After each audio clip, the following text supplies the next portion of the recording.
Muito bom dia, muito boa tarde, muito boa noite, galera do primeiro ano, Colégio São Fabiano. E aí, senhores, tranquilo? Então, olha só, não vamos enrolar muito não, vamos direto para o que interessa, a nossa aula, né, de hidrostática, tá beleza? Unidade 9 da tua apostila OPET, Sistema OPET de Ensino. Então, não dá bobeira, faça os exercícios, tá bom? Tire dúvida comigo, tanto no e-mail quanto na semana de aulas gravadas, tá beleza? Então, vamos lá. Ó, o tema que nós vamos estudar hoje é isso aí, ó, Unidade 9, hidrostática. Espero que os senhores curtam, tá bom? É um tema relativamente tranquilo, né? Mas é como nós já mencionamos anteriormente, né? Ser tranquilo não significa ser fácil. Um exercício, um tema de física só se torna fácil se você exercitá-lo, beleza? Então tem que exercitar, beleza? Aprender a teoria e fazer exercício. Vamos lá, unidade 9 aborda o tema hidrostática, tá beleza? Então, o que nós precisamos entender, né, é que como nós estávamos estudando, né, temperatura, estudamos estática, né, nós vamos agora começar a avançar no estudo de hidrostática. Hidrostática nada mais é do que a mecânica dos fluidos. Os fluidos, eles se comportam como partículas, tá beleza? Fluido significa dizer, né, que pode ser um gás ou um líquido. Isso significa fluido, algo fluir por alguma tubulação. Ou um gás ou um líquido, ele pode fluir por uma tubulação, tá beleza? Fluido nada mais é do que isso, gás ou líquido. Então, todas as interpretações que nós tivermos para gases, nós vamos ter para líquidos, tá beleza? Com uma diferença que tem que ficar claro na sua cabeça. Tem que ficar claro na sua cabeça que as moléculas de um gás, de um determinado gás, têm essa característica aqui nessa figura da esquerda, né? São moléculas mais espaçadas umas das outras, tá beleza? E elas têm a tendência a darem, a colidirem umas com as outras e com as paredes do recipiente no qual elas estão imersas, tá bom? E os líquidos não. A molécula dos líquidos, umas estão próximas das outras, tá? E o seu grau de agitação não é tão alto assim, mas tem um grau de agitação, tá? Ambos os dois casos, né? Se eu colocar um gás ou um líquido dentro de um recipiente, eles vão ocupar o volume do recipiente. Dentro da minha garrafa, eu tenho gás e eu tenho o volume, eu tenho um líquido, tá bom? Os dois aqui estão misturados, mas se eu enchesse ela repletamente de água, esse líquido estaria ocupando o volume da garrafa d'água. Então, qual é o volume do líquido? O volume da garrafa d'água, tá beleza? E assim também funciona para gás, tá bom? Então, vamos lá, né? Com isso, a gente tem que deixar, tem que resgatar o que nós aprendemos lá no nono ano com a professora Fernanda, se eu não me engano, tá? Quando ela introduz na mente de vocês o conceito de densidade, né, de um corpo, né? E esse conceito aqui você já sabe, ó, densidade é massa sobre o volume, tá? Mas o conceito de massa específica, Felipe, eu estou vendo aí que massa específica e densidade são a mesma coisa, ó, massa sobre o volume. Teoricamente, sim, tá? Felipe, quando é que eu vou usar uma e quando é que eu vou usar outra? Você vai usar esse carinha aqui, a gente chama de mi, né? É a letra grega chamada mi, tá beleza? Você só vai utilizar essa letrinha, né? Esse conceito de massa específica, que é o que representa esse mi, né? Massa específica, você só vai utilizar quando o corpo ele for uniforme, tá beleza? Quando a substância estiver uniformemente distribuída pelo corpo, tá bom? Pelo volume que o corpo ocupa, tá? Aí você vai utilizar o conceito de massa específica, tá? E de densidade, quando a substância não estiver distribuída de maneira uniforme, tá bom? Então aqui, quando estiver uniforme, e aqui, quando não estiver uniforme, tá bom? Tirando isso, o conceito é o mesmo, é pegar a massa do objeto e dividir pelo volume que ele ocupa, tá bom? Então vamos avançar. Qual é a unidade desses dois camaradinhas, né? Massa específica e densidade? A unidade no Sistema Internacional de Medidas é o quilograma metro cúbico, tá bom? Mas o que a galera gosta muito de utilizar na maioria dos exercícios, tá? É o grama por centímetro cúbico. Significa dizer que você, se ele pedir o exercício, pedir na unidade internacional de medidas, você tem que transformar para quilogramas por metro cúbico. E como eu faço essa transformação? Eu vou pegar o valor, né, nessa unidade, grama por centímetro cúbico. Estou lá fazendo a conta, fiz a conta, pum, grama por centímetro cúbico. Tem que transformar para quilograma por metro cúbico. Você vai apenas multiplicar por 1000, ou seja, multiplicar por 10 elevado ao cubo. Fazendo isso, você consegue transformar desse carinha que está aqui à esquerda em quilograma por metro cúbico, que é a unidade no Sistema Internacional de Medidas. E isso daqui é equivalente a quilograma, 1000 quilogramas por metro cúbico, é equivalente a 1 quilograma por litro. O que isso representa, Felipe? Nada, simplesmente é mais uma unidade de densidade ou de massa específica, tá bom? Que também não é tão comum assim. O que a galera gosta muito de trabalhar nos exercícios são esses dois valores aqui, ó, do meio para a esquerda, tá? Grama por centímetro cúbico, quilograma por metro cúbico. Tudo bem? Beleza, então. Espero que esteja tudo claro também, senhores. Nós precisamos trabalhar, né? Então, o conceito de densidade e massa específica, já concluímos, né, esse raciocínio, essa etapa da nossa aula de hoje. E o que a gente precisa estudar também é pressão, né? Como é que funciona a pressão? O que significa pressão? Eu quero que você entenda o seguinte, né? Vou te dar um exemplo bobo. Eu tenho uma caneta dessa aqui, a caneta Bic, ultra fina, tá? Poderia ser qualquer tipo de caneta, tá? Mas é a caneta que eu tenho em mãos aqui, então eu vou utilizar esse exemplo, né? Faça o seguinte, pega ele em casa, pega a caneta, pega uma caneta em casa e faça o que eu vou falar agora, ó. Tira a tampa, é claro, ela vai vir com a tampa, tira a tampa. Pum, né? Agora você vai segurar a caneta desse jeitinho, como se estivesse fazendo um hang-loose. Segura a caneta desse jeito. Segurou? Agora faz o seguinte, né? Pressiona tanto essa ponta do teu mindinho quanto do polegar. Pressiona. Onde você sente mais dor, né? Tu pode ver que, ó, nem dá para fazer o movimento direito. Você vai sentir mais dor aqui, ó, no polegar. Por quê? Ah, Felipe, porque o polegar é maior? Não. Dá uma observada aí, vamos analisar fisicamente, né? Por que eu sinto mais dor no meu polegar? Olha só, ficou até a marca. E no meu mindinho não ficou nada. Por que eu sinto mais dor aqui e não aqui? Onde tem mais área? Me diz, fala para mim, onde tem mais área? É a ponta da caneta? Dá uma olhada aqui. A área é apenas do bico, né? Ou é a ponta dessa outra parte aqui? Onde é a maior área? É lógico que você vai responder para mim que a maior área é esse cara, tá? Então, aonde eu tenho uma área maior, a pressão não é tão grande. Tanto que quando eu pressionei, quando eu fiz uma força de mesma intensidade nos dois dedos, eu senti uma pressão muito maior aqui, onde eu tinha uma área menor, né? Do que aqui, onde eu tinha uma área maior. O que é pressão, Felipe? Pressão é justamente, tem a ver e está interligado com essa relação entre força e área. Tá beleza? A pressão vai ser, né, fisicamente, matematicamente, força por área. Onde eu tenho uma menor área, eu tenho uma pressão maior. É o caso da caneta Bic. Ó, aqui a minha área é menor. Significa que quando eu apertar, minha pressão vai ser muito maior. Por isso que no meu polegar, ó, machucou mais, né, o polegar do que no mindinho. Por quê? Porque no mindinho a minha área é maior, logo a pressão é menor. Entendeu? São grandezas inversamente proporcionais. Então, pressão tem a ver com a relação de força e área, tá bom? E a pressão tanto vai ser aplicada para gás e para líquido, tá beleza? Bom, aqui embaixo eu tenho algumas unidades de medida de pressão, né?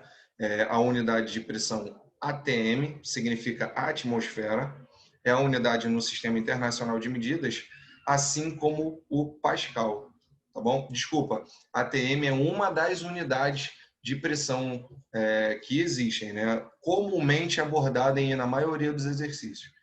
Quem é do Sistema Internacional de Medidas é esse carinha aqui. Eu acho que é engraçado, né? Eu acho que você deve estar se perguntando, pô, Felipe, que droga é essa? Toda vez que você fala Sistema Internacional de Medidas, Sistema Internacional de Medidas, tem que resgatar o que nós construímos lá no primeiro ano e que provavelmente a professora Fernanda deve ter abordado no nono ano, né? Sistema Internacional de Medidas é um sistema padrão. Significa que todo mundo do universo Terra, né, vai se comunicar usando aquelas medidas padrões.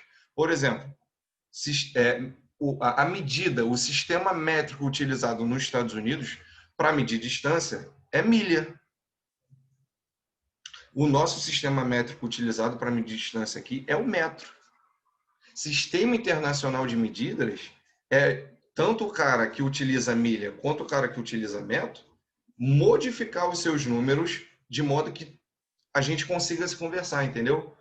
De modo que dois ou mais cientistas de diferentes nacionalidades consigam chegar a uma conclusão no meio termo. Isso é o Sistema Internacional de Medidas, e quando a gente fala sistema padrão, é o padrão das unidades.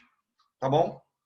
Então, o padrão das unidades para pressão, ó, é o 10 a quinta, é o Pascal, tá? Pascal representa Newton por metro quadrado, tá bom? Ó, força em Newton, área em metro quadrado. Por isso que Pascal representa Newton por metro quadrado.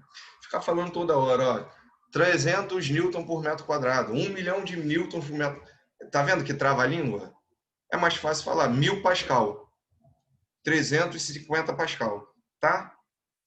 Sendo que na sua cabeça você tem que ficar muito claro que Pascal representa Newton por metro quadrado, tá? Uma atmosfera é igual a 10 a quinta Pascal, 10 a quinta Newton por metro quadrado, que também vai ser igual a 760 milímetros de mercúrio.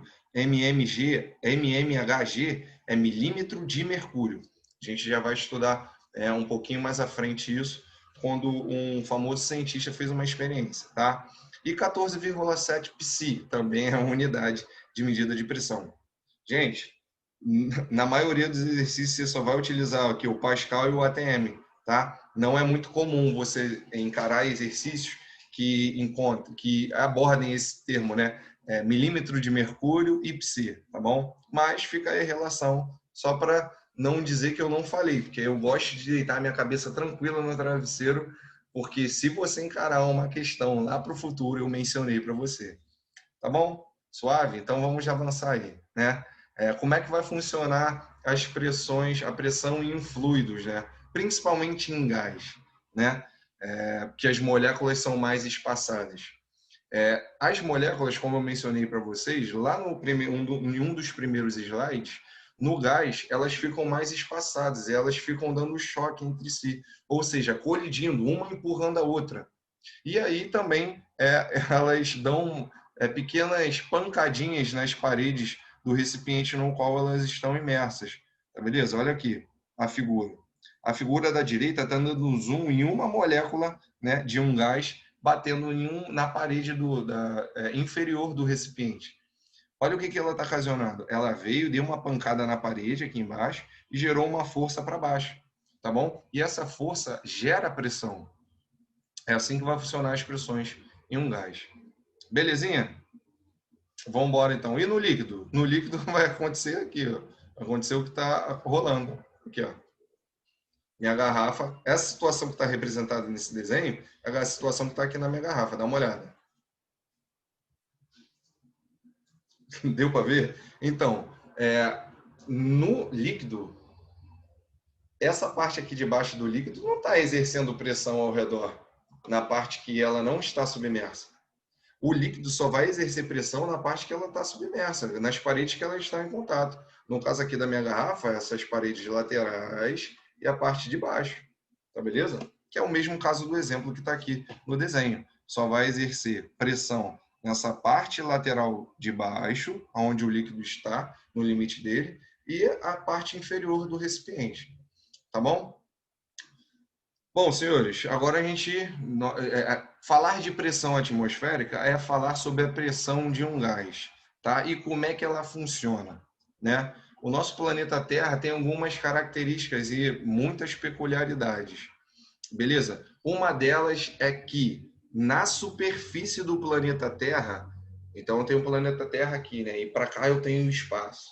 Na superfície do planeta Terra, aqui, ó, nessa camada que a gente chama de superfície, tá bom? Como é que vão se comportar as moléculas do... A gente fala o termo, né? A nível do mar, tá bom? Como é que vai funcionar as moléculas de ar, né? As moléculas de ar vão estar mais próximas de uma das outras, tá bom? A gente costuma dizer que esse ar ele está mais denso aqui embaixo, tá? E a gente consegue respirar tranquilamente. O que acontece com essas moléculas de ar se eu me afastar da superfície do planeta Terra, tá? Se eu me afasto da superfície do planeta Terra, essas moléculas de ar vão ter a tendência a ficar mais espaçadas. De modo que quando eu chego no espaço, eu não tenho nenhuma molécula de ar. Por isso que a gente diz que no ar, no espaço, o ar é um vácuo, ou seja, não tem nada. A gente não consegue respirar. Caso contrário, se tivesse molécula de ar lá, nós iríamos conseguir respirar tranquilamente? Não. Porque tem um problema nessa história, um problema de biologia do nosso corpo, tá bom? O ser humano, ele só consegue, né? Ele consegue respirar perfeitamente a nível do mar, ou seja, onde as moléculas do gás, do ar em questão, né, estão mais próximas uma das outras. Então a gente respira tranquilamente. Se nós vamos para uma região onde a altitude é maior, ou seja, eu tenho uma altitude diferente do nível do mar, eu vou me deparar com moléculas do ar mais afastadas. Como é o exemplo que eu vou partilhar aqui com você, está aqui, ó, no slide.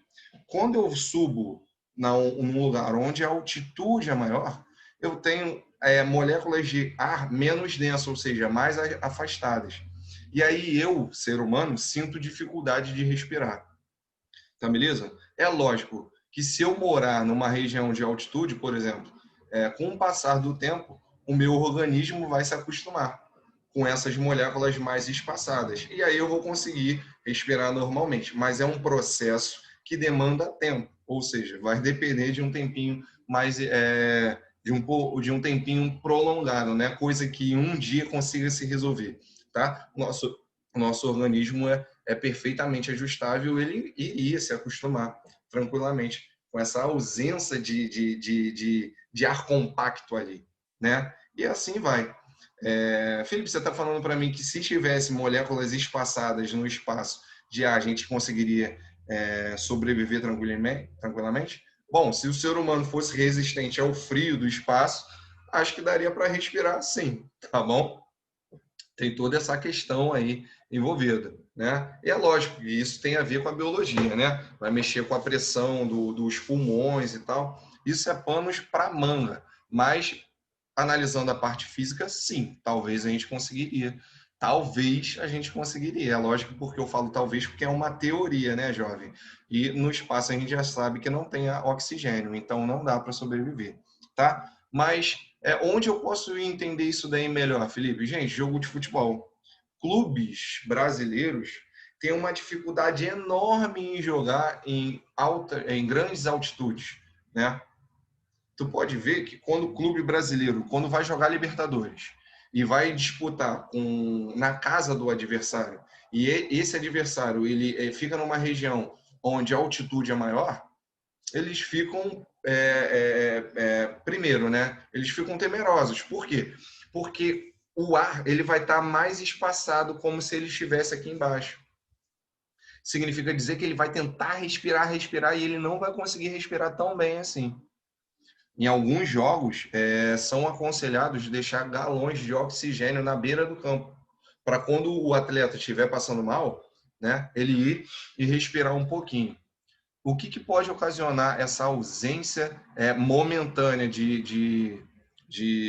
essa diferença de climatização, né? Alta altitude, né? Um jogador aqui do Brasil jogar em grandes altitudes pode ocasionar vômito, né? Tonteira, dor de cabeça, Então, não é fácil um clube sul-americano, né, disputar com o outro, onde a região tem uma grande altitude.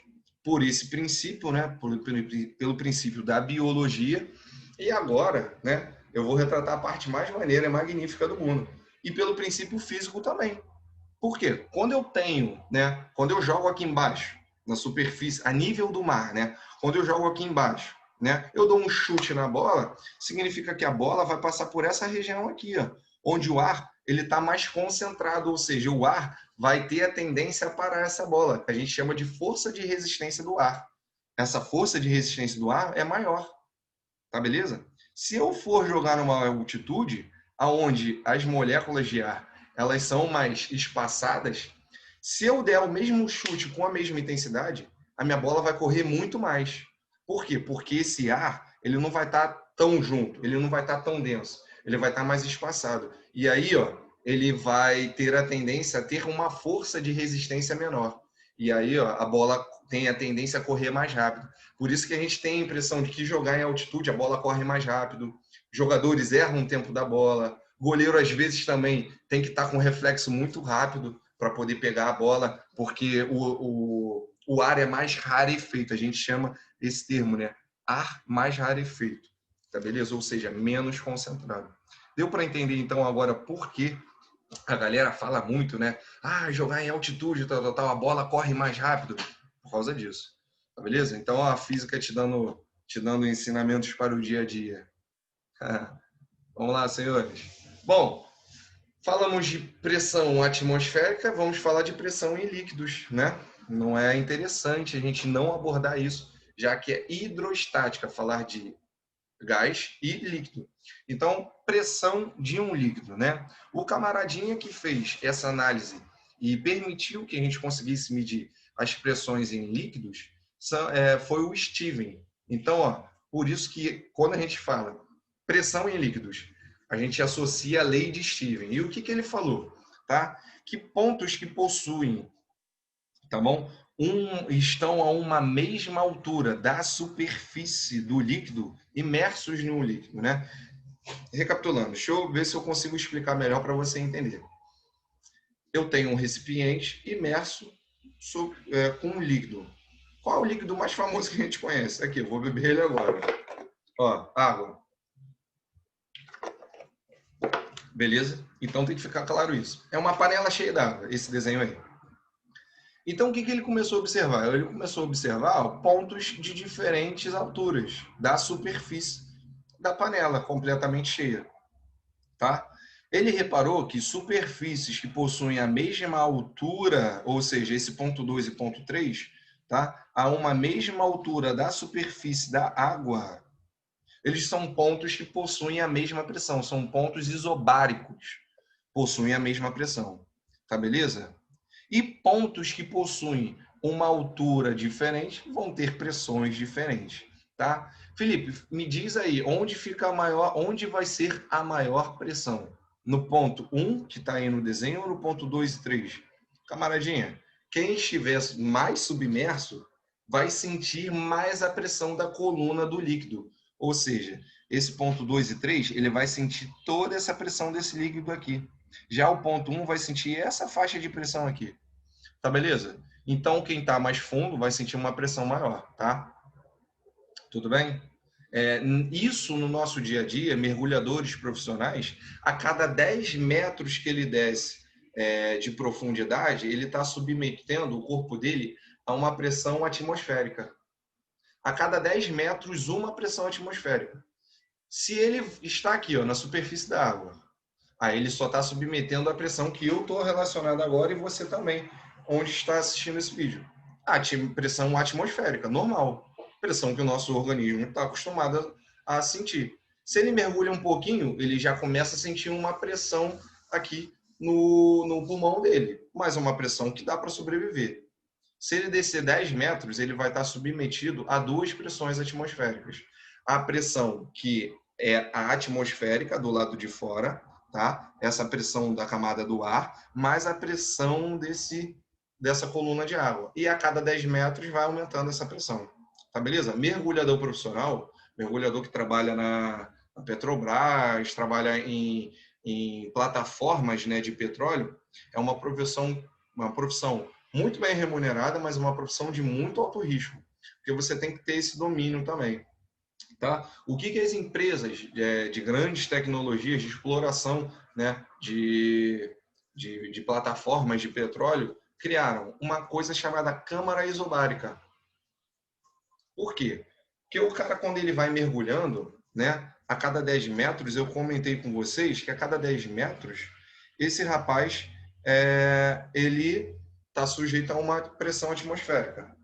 Se eu mergulhar mais 20 metros, eu vou estar sujeito a 3 pressões atmosféricas, a da superfície, a do primeiro 10 metros e a do segundo 10 metros, né? 20 metros, pressão atmosférica, e 2 pressões pelos 20 metros de profundidade. Se eu mergulho a 30, deu para entender? Vai aumentando a pressão, sendo que o nosso organismo não está acostumado a sobreviver a essa diferença brusca de pressão. Mergulhadores profissionais, eles têm que ir mergulhando de 10 em 10 metros e fazendo pausas específicas.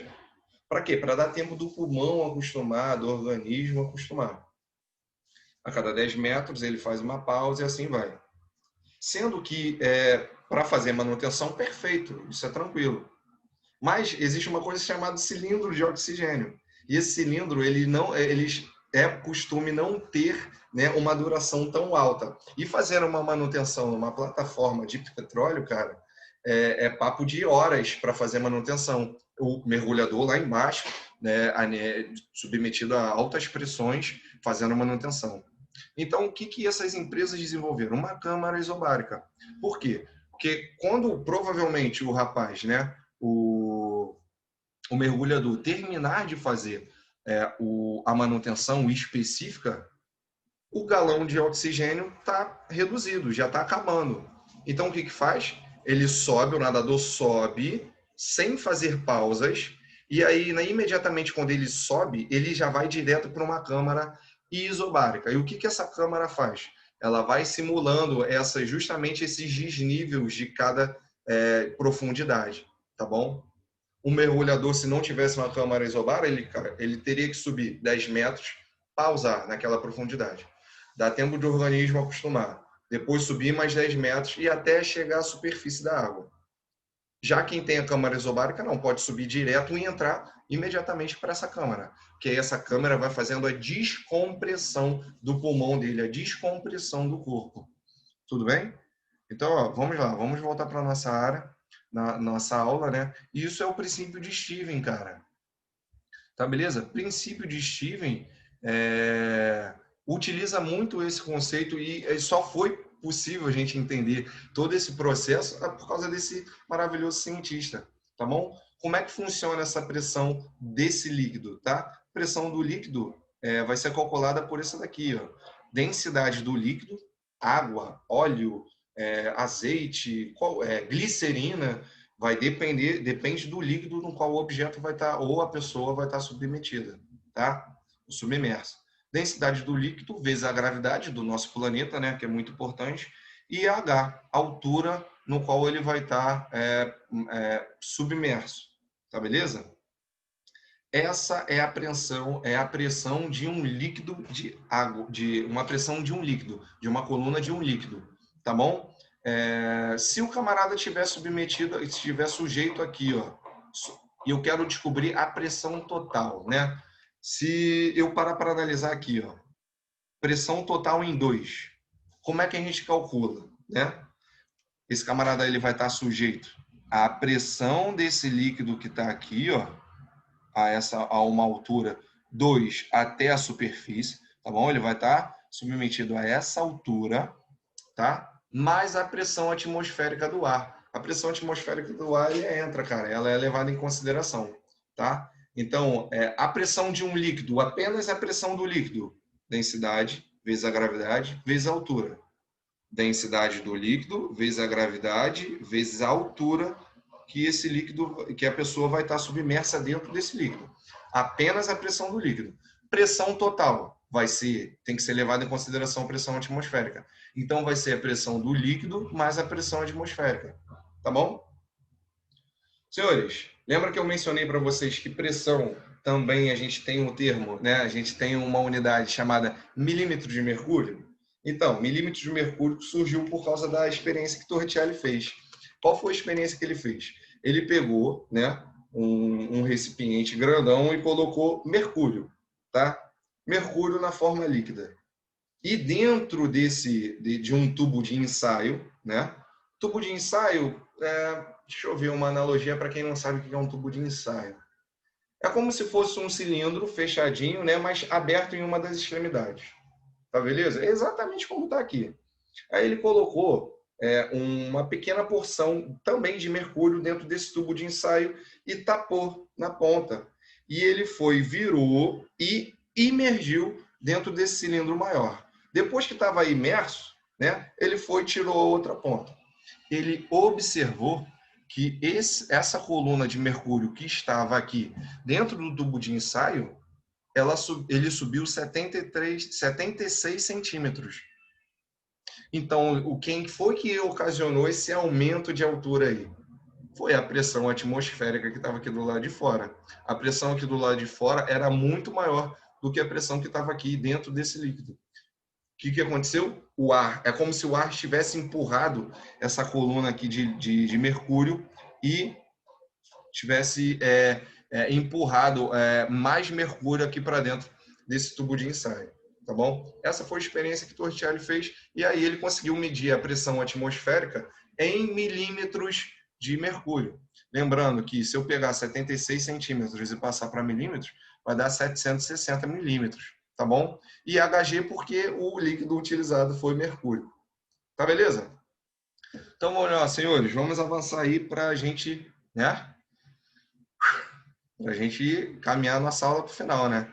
Princípio de Pascal, né? Ele fala justamente sobre a pressão, né? Tem a ver justamente com a pressão que eu vou influenciar em uma superfície repleta d'água, né? Você pode ver o seguinte: essa situação é a situação de um êmbolo, né? Um êmbolo móvel. Eu apliquei uma força em uma parte do êmbolo e essa força ocasionou uma pressão em toda essa parte de líquido que está aqui embaixo. Tá beleza? Princípio de Pascal é o princípio da prensa hidráulica, tá? Porque o que ele abordou, né? Ele abordou que, dependente da área e da força que eu aplique nas duas extremidades, eu vou ter a mesma variação de pressão. Por quê? Porque é o mesmo líquido, tá bom? Então, como é que funciona a prensa hidráulica aqui? Não sei se vocês já viram o elevador hidráulico. O pai ou a mãe de vocês leva o carro para fazer uma manutenção em uma oficina. E aí o mecânico não tem nenhum esforço, pede para colocar ele num elevadorzinho. Aquele elevador é uma prensa hidráulica, no qual ele apenas pressiona o botão com a sola do pé dele. E o que faz o elevador? O elevador sobe. Eleva o carro. Veja bem, o rapaz ele apenas aperta o botãozinho com o pé. A força que ele faz não é uma força tão grande, tá? Mas essa força é o suficiente de causar uma pressão no líquido, a mesma pressão que gera no elevador aqui, na outra extremidade, tá bom? Então, quando eu faço uma pressão em um determinado ponto desse tubo que liga, né, esse líquido, que no caso é o óleo, quando eu faço uma pressão aqui, por exemplo, na esquerda, essa mesma pressão vai ser redistribuída ao longo da superfície, ao longo do líquido e vai se traduzir aqui na outra extremidade, também tendo o mesmo valor de variação de pressão, tá? E aí a gente tem um porém, né? Se as pressões vão ser iguais, né, já a força nas duas pontas vai ser diferente. Por quê? Porque pressão a gente sabe que está relacionada com força e área. Pressão em um vai ser força aplicada em um e a área aplicada em um, né? Você pode ver que a força aqui é menor e a área também é bem menor, né? Mas do outro lado não é, né? Eu tenho uma força 2 e eu tenho uma área diferente. Esse que é o grande barato. Prensa hidráulica permite a gente elevar corpos muito volumosos, né? Com uma massa muito maior, desempenhando o mínimo de força possível, tá bom? Braços hidráulicos também, aquelas garras hidráulicas de levantar, erguer latas de concreto, erguer até mesmo como é que é o nome, gente? Aqueles negócios que ficam no porto do Rio de Janeiro, container, tudo leva o princípio também, é lógico, de cabos de aço, mas também tem garras hidráulicas que fazem o carregamento desses containers dentro do navio, tá beleza? Bom, princípio de Pascal, essa fórmula aqui, essa relação você vai usar muito. F1 sobre F2 é igual a 1 sobre A2. Força que eu aplico na área 1 sobre a força que eu aplico na área 2 é igual a área 1 dividido pela área 2. Isso você vai aplicar muito na maioria dos exercícios. Tá bom? E para a gente finalizar, faltou a gente entender por que os corpos eles boiam ou afundam, né? Por causa do princípio de Arquimedes. O princípio de Arquimedes, o Arquimedes ele justamente estudou essa teoria, né? Como um corpo flutua e como um corpo afunda, né? Primeiro a gente já ficou muito claro, né, que um corpo vai flutuar ou afundar se a densidade dele for maior do que a da água, né? Se a densidade do corpo for maior do que a da água, esse corpo flutua, tá? A densidade da água é 1. Se eu pego, né, e vou fazer um macarrão, coloco uma panela com água e jogo o óleo por cima, você vai ver que o óleo vai ficar mais acima. Por quê? Porque o óleo é menos denso, ou seja, é mais leve do que a água, tá bom? Por isso que ele boia. Se eu pegar e jogar uma bolinha de isopor, a bolinha de isopor vai ter a tendência a ficar boiando, né? Porque a densidade dele é menor. Mas se eu pegar uma bolinha de chumbo com o mesmo volume da bola de isopor, a tendência dela é afundar. Por quê? Porque a densidade dela é maior do que a da água. Então é por isso que os corpos boiam ou afundam, tá? E também por outro princípio. Quando um corpo ele está submerso dentro d'água, ele está sujeito a uma força que esse líquido faz, né? Se eu tenho um objeto dentro d'água, ele vai ter um peso, e o peso sempre vai apontar para o centro do planeta Terra, ou seja, sempre vai apontar para baixo. Tudo bem? Esse líquido vai tender a fazer uma força para que ele volte para a superfície. E essa força a gente chama de força de empuxo. Tá beleza? Como eu calculo a força de empuxo? A densidade do fluido, no qual eu vou estar jogando o meu objeto, vezes a gravidade, vezes o volume submerso. Tá, beleza? Volume submerso do líquido, tá? Em um líquido. Então, por que eu tenho 3 figuras aqui e eu quero chegar a uma conclusão com vocês o seguinte, ó. Corpos representados na figura estão totalmente imersos em um mesmo fluido e têm o mesmo volume. Então, tem o mesmo volume. Portanto, eles percebem do fluido, né, forças de empuxo de mesma intensidade. Corpos têm pesos diferentes. Então, o que vai fazer um corpo boiar ou não, além da densidade, é essa relação de peso com empuxo. O empuxo aqui, nessas 3 figuras, A, B e C, tem o mesmo valor. Olha o tamanho da setinha, olha o tamanho do vetor. Né? Vão ter o mesmo módulo, mas os pesos vão ser diferentes. Então, nessa letra A, o empuxo ele está menor do que o peso. Significa que o líquido está fazendo pouca força, então esse objeto vai afundar. Já o objeto B, tá vendo aqui? O peso dele é menor, o empuxo é maior, tá? Então esse objeto, ele está ali parado embaixo, mas com o passar do tempo ele vai subir, porque o empuxo foi maior, tá? E esse objeto C aqui vai tender a ficar parado. Olha o tamanho dos vetores, são iguais. Então ele não vai ficar nem em cima, não vai ficar nem embaixo, ele vai ficar ali no meio. Fechou? Senhores, com isso, eu me despeço de vocês, passando o exercício para casa, né? Da unidade 9, para na nossa próxima semana de aula gravada eu corrigir esses exercícios. Então tá aí, a unidade 9, página 4, e quem está entre parênteses é o exercício. Então olha só, tem a página 4, exercício 1, página 10, exercício 1, página 11, exercício 8, página 20, exercício 1, página 21, exercício 5, página 22, exercício 7, página 30, exercício 4, página 31, exercício 8 e página 39, exercício 15. Galera, finalizamos mais uma aula, tá? Estuda direitinho, cai dentro. Surgiu dúvida, manda mensagem para o meu e-mail, tá beleza? Faz o exercício com calma, eu vou corrigir todos os exercícios? Não, aí fica sem graça, né? Você que é um bom aluno vai ficar com raiva de mim se eu corrigir todos os exercícios. Se eu não me engano, eu passei uns 9 ou 10 exercícios.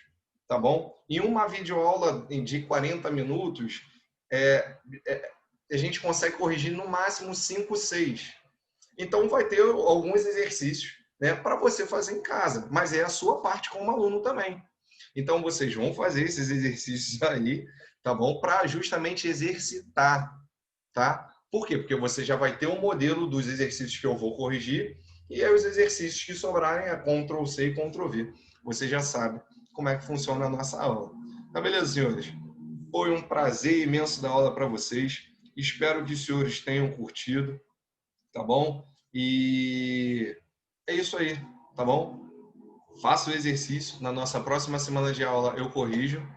E é isso, gente. Vamos manter um contato através da aula ao vivo, né? Utilizando o Meet, a nossa live, né? Poucos alunos do segundo ano têm aparecido. É lógico que tem um público fiel e eu parabenizo eles por isso.